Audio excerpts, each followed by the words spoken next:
Hello everyone, a very warm welcome to you all.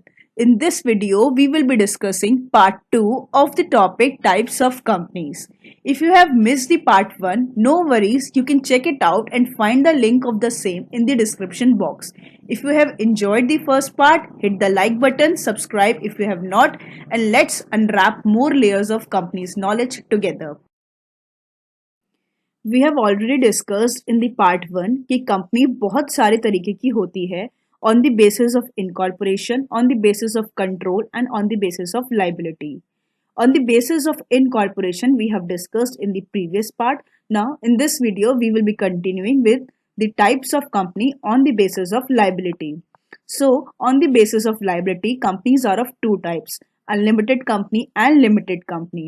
Now, limited companies are also of two types, limited by guarantee and limited by share capital. Limited by share capital companies are also of two types, private company and the public company. Now, what are unlimited liability companies? Unlimited liabilities company are defined under Section 2, Clause 92 of Companies Act 2013. As per this clause, unlimited companies वो companies होती हैं जिसमें members की liabilities unlimited होती है.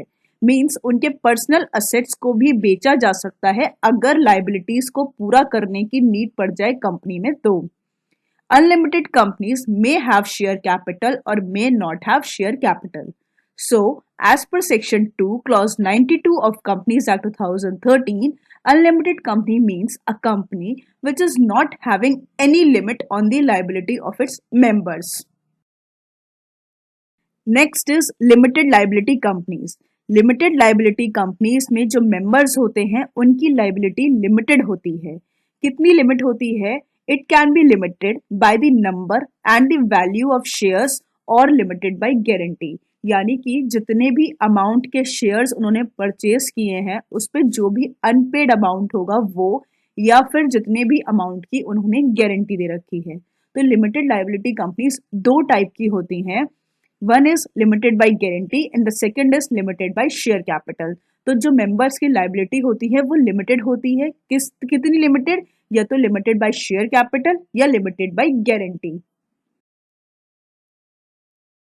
Next is companies limited by guarantee. So companies limited by guarantee are defined under section 2 clause 21 of companies act 2013.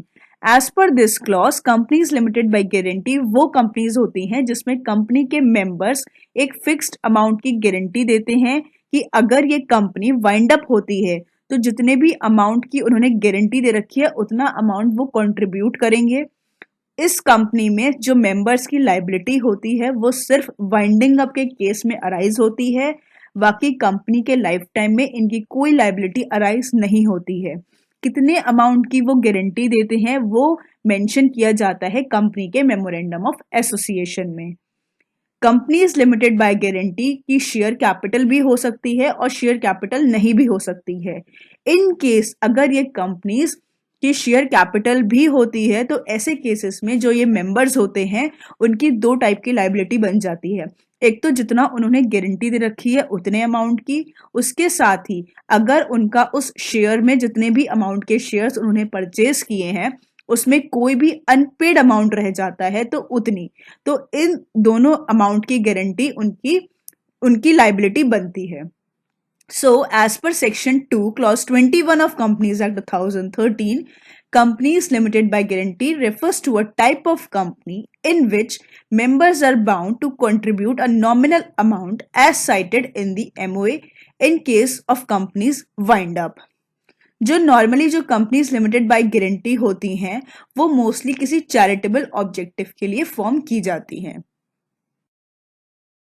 Now the companies limited by shares. Companies limited by shares are defined under Section 2, Clause 22 of Companies Act 2013.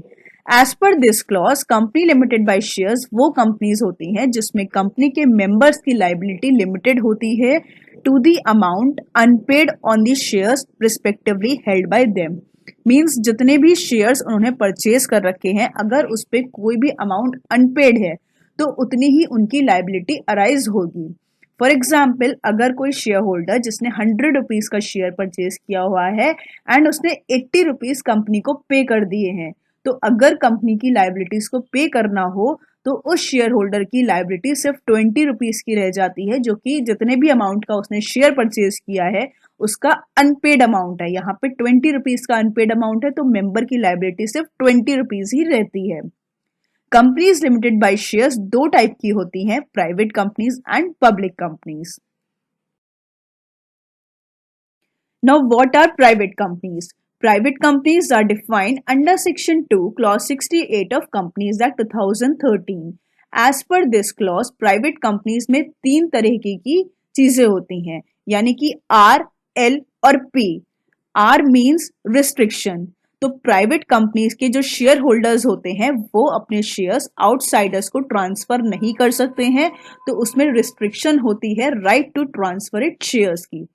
L stand for limitations. तो यहाँ पे company के जो members होते हैं उन पे एक लिमिटेशन होती है, यानी कि जो मिनिमम नंबर ऑफ मेंबर्स हैं वो 2 होने चाहिए और जो मैक्सिमम नंबर ऑफ मेंबर्स हैं वो 200 होने चाहिए। 200 से ज्यादा मेंबर्स किसी भी प्राइवेट कंपनी में नहीं हो सकते हैं। 200 में एक्सक्लूड किए जाते हैं एम्प्लॉइज या फिर former employees who are also members. Now next is P. P stands for prohibition. Prohibition means company, private company prohibit करती है कि वो पब्लिक इशू नहीं ला सकती। सो प्राइवेट कंपनीज को ये प्रोहिबिशन होता है कि वो पब्लिक इशू नहीं ला सकती। तो private companies prohibits any invitation to the public to subscribe to its shares और debentures. Next is public companies. Public companies are defined under Section 2, Clause 71 of Companies Act 2013. As per this clause, public companies वो companies होती हैं जो private companies नहीं होती हैं।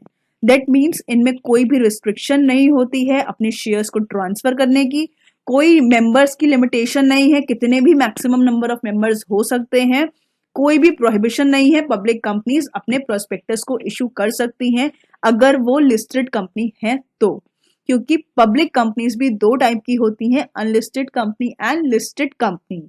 दूसरी, public companies के ऊपर पहले एक minimum paid up share capital की रिक्वायरमेंट थी ऑफ 5 लाख रुपीज, जो कि after the companies amendment act 2015 उसको हटा दिया गया है। और प्रोवाइडेड दैट कि कोई भी ऐसी कंपनी जो पब्लिक कंपनी की सब्सिडरी है उसको भी हम एक डीम्ड पब्लिक कंपनी मानते हैं, भले ही उसके आर्टिकल से वो कंपनी एक प्राइवेट कंपनी हो, बट वो कंपनी एक डीम्ड पब्लिक कंपनी मानी जाएगी अगर वो किसी पब्लिक कंपनी की सब्सिडरी है। Thank you so much. Stay tuned for part 3 on the topic kinds of companies on the basis of control. Until next, keep exploring and feel free to share your thoughts in the comments.